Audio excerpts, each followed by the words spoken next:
বলিউড বাদশাহ শাহরুখ খানকে romance king নামে ডাকেন অভিনেতার অনুরাগীরা।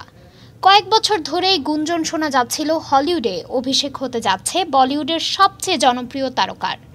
তবে নামমাত্র চরিত্রে অভিনয় করতে রাজি নন তিনি।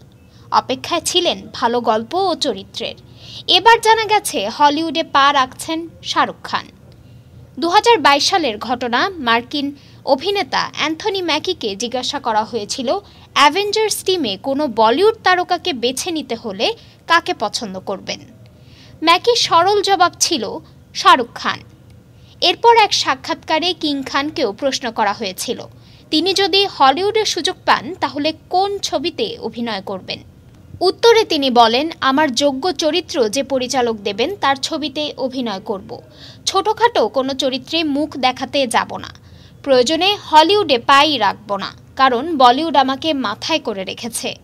সম্প্রতি নেট দুনিয়ায় ভেসে বেড়াচ্ছে এমন এক ভিডিও। সবকিছু ঠিক থাকলে মার্ভেল স্টুডিওর সঙ্গে হাত মেলাতে চলেছেন শাহরুখ। ইতিমধ্যে সোশ্যাল মিডিয়ায় ভাইরাল হয়েছে অভিনেতার ছবি, যা দেখে বলিউডের পাশাপাশি হলিউডেও উন্মাদনা তুঙ্গে। যদিও এখনও কোনো আনুষ্ঠানিক ঘোষণা হয়নি। হলিউডে অভিনয়ের গুঞ্জন ছড়াতেই শাহরুখের অনুরাগীরা তাকে সাকার চরিত্রে দেখতে চায় বলে মন্তব্য করেছেন। তাদের প্রিয় নায়ককে হলিউডেও রাজত্ব করতে দেখতে চান তারা। ভারতীয় গণমাধ্যম জানিয়েছে, গুঞ্জন সত্য হলে খুব শীঘ্রই হলিউড উড়ে যাবেন তিনি। ডেস্ক রিপোর্ট, আজ বার্তা, ঢাকা।